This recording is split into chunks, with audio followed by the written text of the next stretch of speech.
नमः शिवाय। नारायण नारायण। ये वेश बदलकर किस ओर प्रयाण कर रहे हैं आप बुद्ध महाराज? प्रणाम देवर्षि। प्रणाम बुद्ध महाराज प्रणाम। परंतु आपने मेरे प्रश्न का उत्तर नहीं दिया। अपने निवास स्थान बुद्ध गृह को त्याग कर योगी का वेश धारण कर आप किस ओर प्रयाण कर रहे हैं? देवर्षि, मैं देवगुरु बृहस्पति की आज्ञा का पालन करने पृथ्वी लोक जा रहा हूँ। इस समय मैं आपको इतना ही बता सकता हूँ। नारायण नारायण। देवगुरु बृहस्पति तो मेरे भी गुरु हैं। आपकी पृथ्वी यात्रा का उद्देश्य मैं उनसे भी ज्ञात कर सकता हूँ, परंतु मैं स्वयं आपके श्रीमुख से जानने का इच्छुक हूँ। आपकी चेष्टाओं से ऐसा प्रतीत होता है कि आप अपना उद्देश्य मुझे बताना उचित नहीं समझते। ना समझे, कोई बात नहीं, परंतु मैं तो आपके कल्याण की ही कामना करूंगा। परंतु एक बात मेरी समझ में नहीं आई। कौन सी बात देवर्षि? आप तो देवी तारा और चंद्रदेव के पुत्र हैं।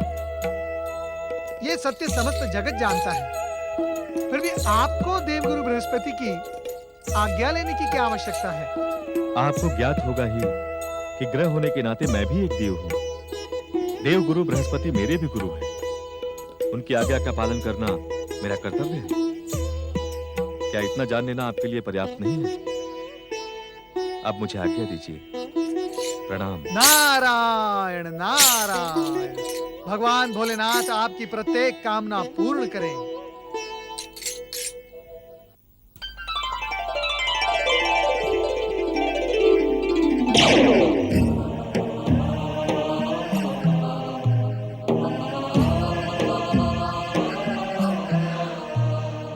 भोलेनाथ, क्या नंदी और शिवगणों को आपने जानबूझकर निद्रा में अचेत कर दिया है?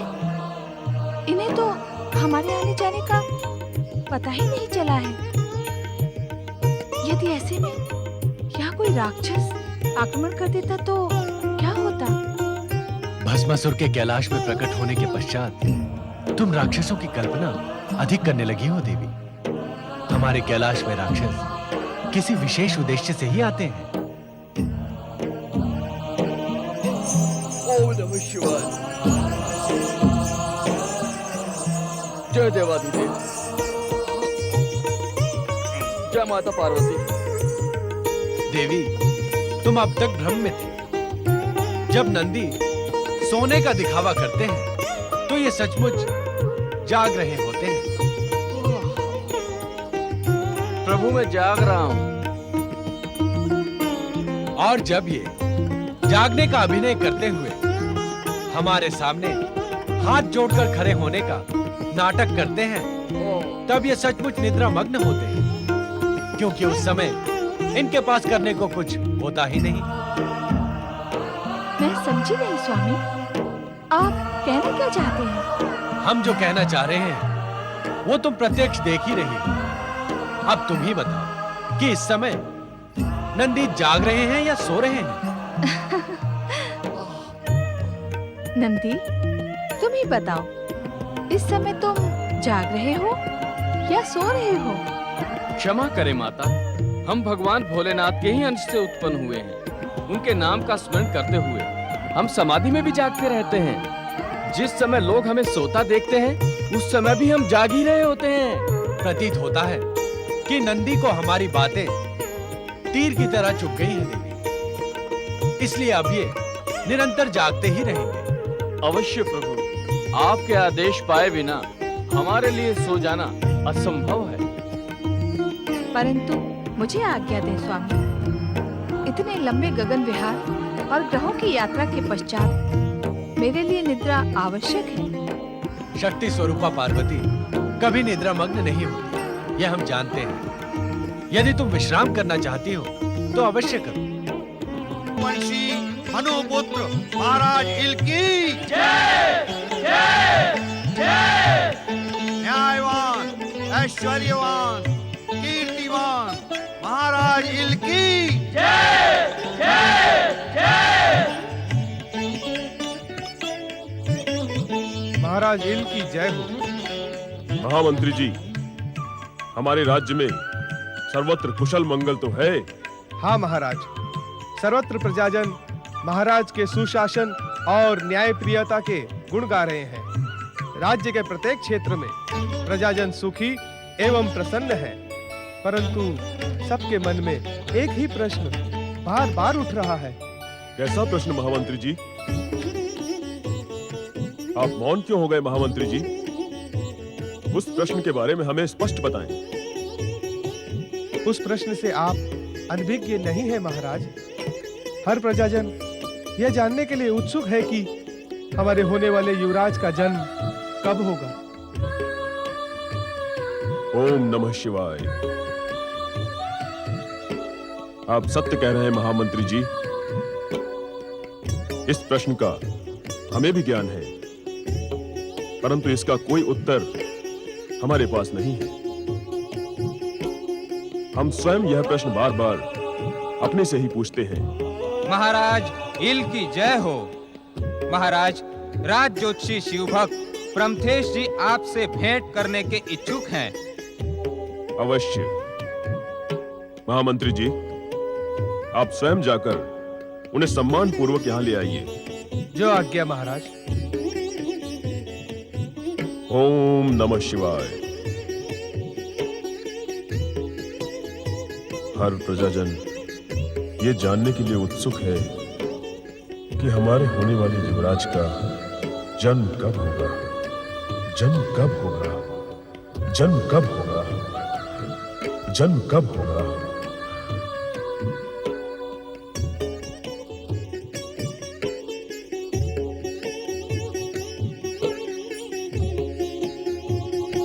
इक्ष्वाकुवंशी मनुपुत्र महाराज इल की जय हो। आप किस चिंता में खोए हैं महाराज? पधारे राज ज्योतिषी प्रमथेश जी, आपका स्वागत है। आपको चिंतित देख करके हमें भी चिंता हो रही है महाराज। बताइए, ऐसी कौन सी समस्या है जिसके कारण आप इतने व्यग्र हैं? प्रमथेश जी, हमारे राज्य और हमारे व्यक्तिगत जीवन से संबंधित कोई सत्य आपसे छुपा नहीं है। हमारी चिंता का कारण भी आपको विदित है। क्या आप भी इस समस्या का कोई समाधान नहीं निकाल सकते?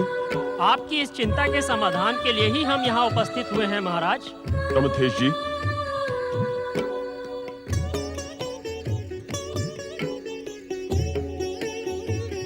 क्या उस प्रश्न का समाधान मिल गया आपको? भगवान शिव की कृपा से कुछ भी असंभव नहीं है महाराज। कुछ बातें ऐसी होती हैं जिनकी चर्चा के लिए एकांत की आवश्यकता होती है। मैं आपसे कुछ समय के लिए एकांत में चर्चा करने का इच्छुक हूँ। अवश्य, पधारे हमारे अंतःकक्ष में। ये आप क्या कह रहे हैं प्रमथेश जी? ये सत्य है महाराज।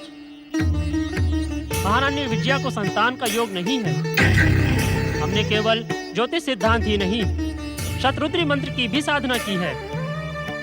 अपनी शिव भक्ति की शक्ति पर भी हमें अगाध विश्वास है। हर ओर से यही संकेत मिल रहे हैं कि आपको युवराज की प्राप्ति होगी, परंतु महारानी विजया की कोख से नहीं। प्रमथेश जी, ये बात कितनी अविश्वसनीय है, ये आप स्वयं समझ सकते हैं। महारानी विजया को इस बात से जो आघात पहुंच सकता है, उसका अनुमान भी आप सरलता से लगा सकते हैं। हम उनसे कैसे कहेंगे कि वो हमारे होने वाले युवराज की माता नहीं बनेंगी? इस समय उन्हें बताने की आवश्यकता नहीं है। समय आने पर वे स्वयं जान जाएंगी। तब उन्हें इस बात का तनिक भी पश्चाताप नहीं रहेगा। प्रमथेश जी, भाग्य की एक कैसी विडंबना है कि प्रथम पुरुष मनु का पुत्र स्वयं निसंतान रहे। भाग्य को दोष ना दे महाराज। मनु वंश के आराध्य देव हैं देवाधिदेव शिव शंकर। उनकी लीला को समझना बुद्धि से परे होता है, परंतु विश्वास रखें, जो भी होगा शुभ होगा। आप पर भगवान शिव की कृपा सदा बनी रहेगी, और जिस पर भगवान शिव की कृपा होती है उसकी सारी समस्याओं का समाधान वे स्वयं कर देते हैं। इसलिए आपको चिंतित होने की और व्यग्र होने की आवश्यकता नहीं है। अब आपको अपने होने वाले युवराज का प्रतिरूप शीघ्र ही दिखाई देगा। बस यही संदेश देने के लिए हम यहाँ आए थे। भगवान शिव आपका कल्याण करें। ओम नमः शिवाय। ओम नमः शिवाय। ओम नमः शिवाय।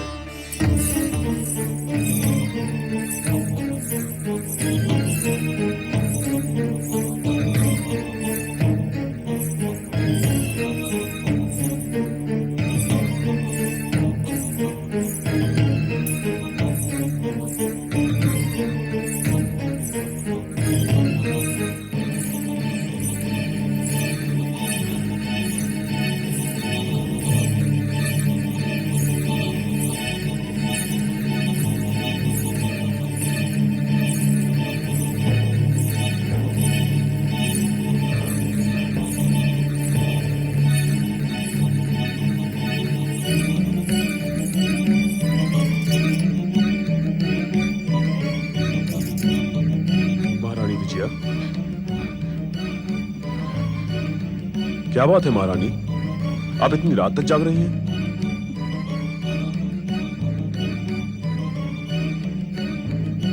क्या बात है महारानी?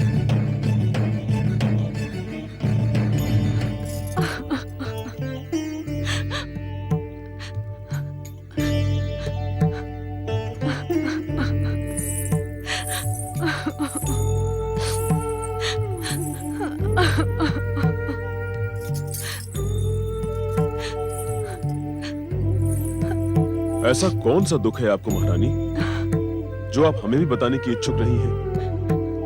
नहीं महाराज, मुझे कोई दुख नहीं है।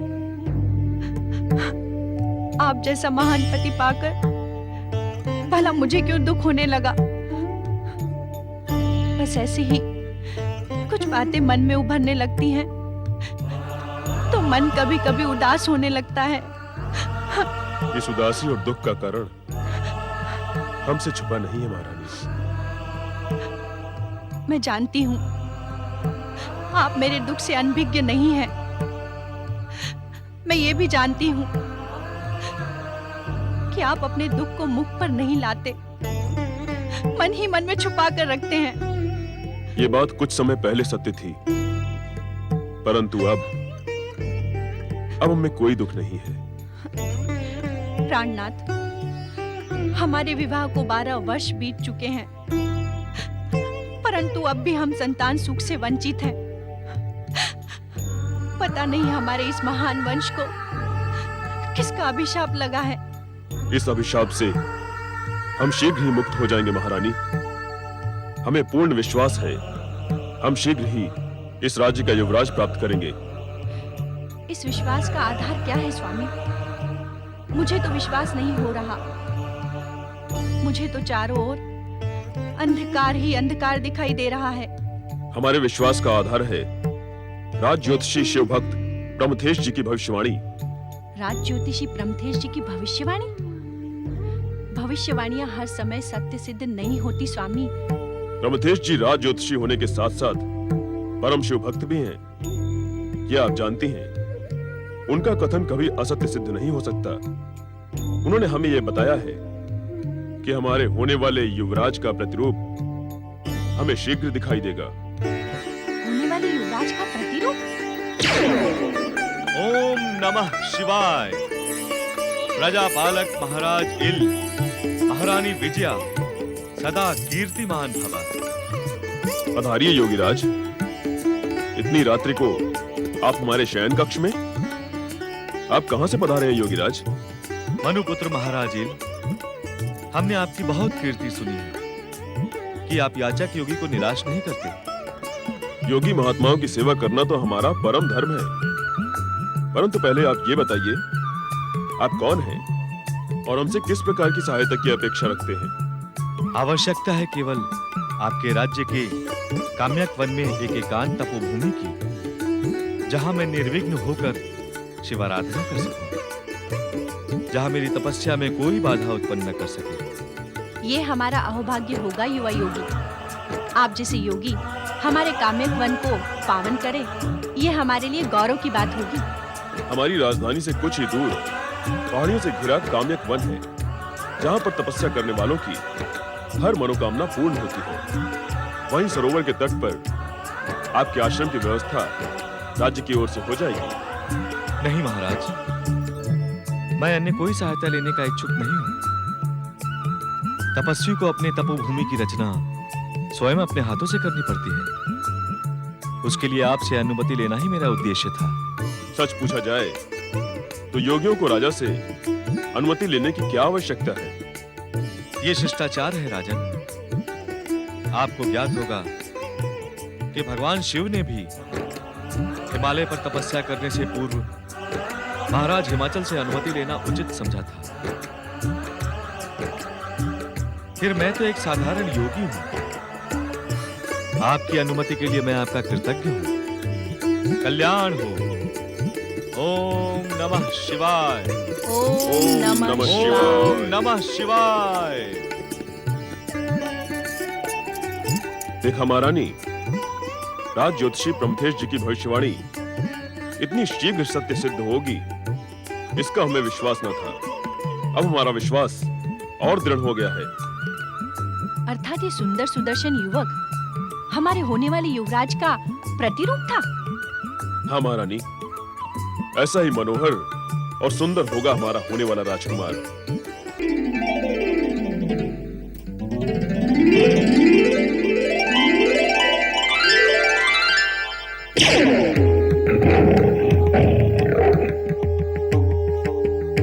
कैसी हो शिव संगनी पार्वती? तुम कहो या मैं, इससे कोई अंतर नहीं पड़ता पार्वती, क्योंकि तुम मेरा ही प्रतिरूप हो। मैं कभी तुम्हारे अंतर में रहती हूँ, कभी बाहर आ जाती हूँ। फिर भी तुमसे एक लंबे समय के पश्चात भेंट हुई है। मुझसे तुम्हारी भेंट एक लंबे समय के पश्चात हुई होगी, किंतु तुमसे मेरी भेंट प्रतिपल प्रति क्षण होती रहती है। शक्ति, कभी कभी तुम पहेली की भाषा में बात करती हो, समझना कठिन हो जाता है। पहले तुम ये बताओ, इस समय अचानक तुम्हारे यहाँ प्रकट होने का प्रयोजन क्या है? प्रयोजन है तुम्हारे मन की उलझन दूर करना। उलझन? कैसी उलझन? ज्ञान होने पर भी अज्ञानी न बनो देवी। जब से तुमने तारा की दुर्दशा देखी है, तुम्हारा मन क्षोभ से आकुल व्याकुल हुआ जा रहा है। तुम समझ नहीं पा रही हो तुम्हें क्या करना आवश्यक है। ऐसी तो कोई बात नहीं है। ऐसे आश्चर्य होकर क्या देख रही हो? जब तुम उलझन से क्षुब्ध हो, तब तुम्हारे मन के क्षोभ को दूर करने के लिए प्रसन्न और हर्षित होना मेरा धर्म है। और वो लोग त्रुटि करते हैं जो मुझ शक्ति को भयानक और विनाशक समझते हैं, अकारण ही मुझसे भयभीत होते रहते हैं। परंतु वे नहीं जानते कि प्रसन्न और हर्षित होना भी मेरे स्वभाव का अंग है। मुझे ज्ञात है तो ये निराशा, उलझन और क्षोभ क्यों? अपनी इच्छा के अनुरूप कार्य करो। इच्छा के अनुरूप ही तो मैं कार्य करती हूँ। इच्छा के विरुद्ध कार्य करने के लिए भला मुझे कौन विवश कर सकता है? क्या आज तुम अपनी इच्छा से अपने स्वामी के साथ गगन विहार के लिए गई थी? हाँ, गगन विहार करना मुझे प्रिय है, मानती हूँ। गगन विहार करना तुम्हें प्रिय है, परंतु आज तुम्हें अपने स्वामी की इच्छा के आगे झुकना पड़ा। वे तुम्हें तारा के पास अपनी इच्छा से ही ले गए थे और चंद्र के पास भी ले गए थे, ये दिखाने के लिए कि वे जानकर भी अनाचारी चंद्र को अपने माथे पर बिठा सकते हैं।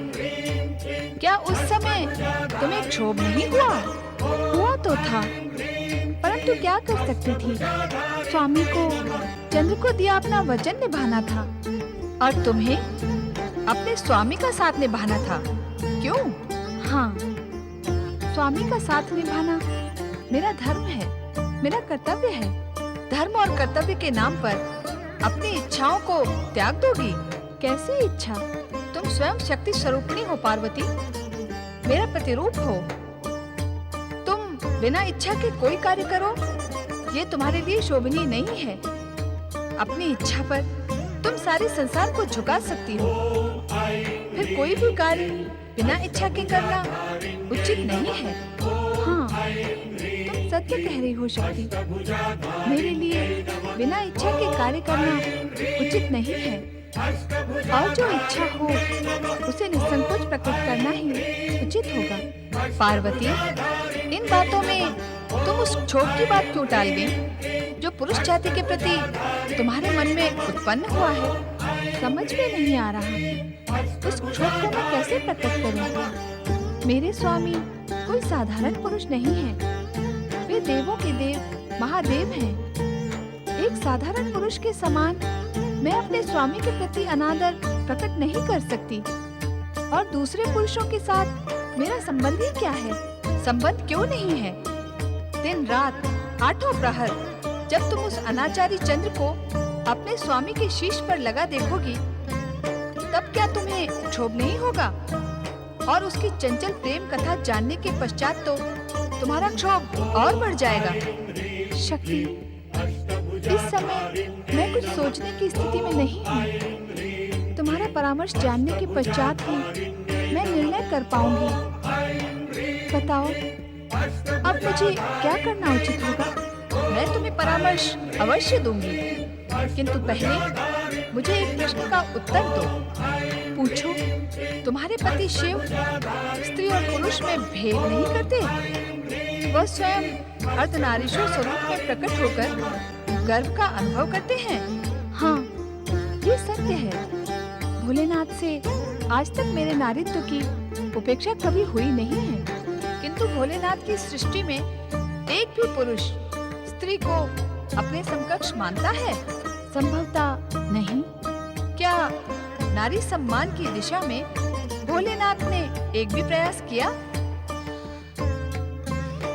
संभवतः स्मरण नहीं आ रहा होगा। हाँ, शक्ति स्वरूपिणी पार्वती, तुम मुझसे परामर्श मांग रही थी ना? हाँ, चंद्रमा की चंचलता से उभरे क्षोभ की समाप्ति के लिए परामर्श, स्त्रियों को दुर्दशा से उठाकर सम्मानजनक स्थिति तक पहुंचाने का परामर्श। हाँ शक्ति, तो सुनो, तुम्हें अपने पति को नारी सम्मान की स्थापना के लिए प्रेरित करना होगा। वे सहर्ष इसके लिए स्वीकृति प्रदान करेंगे। तुम्हें ऐसा विश्वास है? 100%। तो भोलेनाथ से कहो कि वे एक शक्तिवन की स्थापना करें, जहाँ का कण कण नारीमय हो, जहाँ पेड़ पौधे, वन्य जीव, पशु पक्षी और नर जाति का कोई भी व्यक्ति प्रवेश लेते ही नारी बन जाए। सुंदर, अति सुंदर। ऐसे वन की कल्पना से तो मुझे रोमांच हो रहा है। तो मेरी नहीं, हमारी इस कल्पना को साकार करो, अन्यथा वह दिन दूर नहीं जब नारी पददलन और अत्याचारों से पीड़ित होकर स्वयं अपना प्रतिशोध लेने के लिए खड़ी हो जाएगी। प्रतिशोध? हाँ शक्ति स्वरूपा, प्रतिशोध। क्योंकि किसी को भी एक सीमा तक ही दबाया जा सकता है, उसके बाद विस्फोट होता है, भयंकर विस्फोट। पुरुष की पूरक नारी के प्रतिशोध का दिन तो बड़ा भयानक होगा और निर्णायक भी। उस दिन संभव है गर्भधारिणी नारी पुरुष को गर्भधारण के लिए मना कर दे। तब अपने को सर्वशक्तिमान समझने वाले पुरुष का क्या होगा?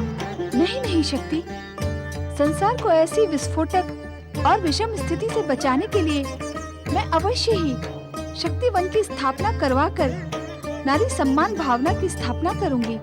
तुम अपने प्रयास में सफल हो पार्वती।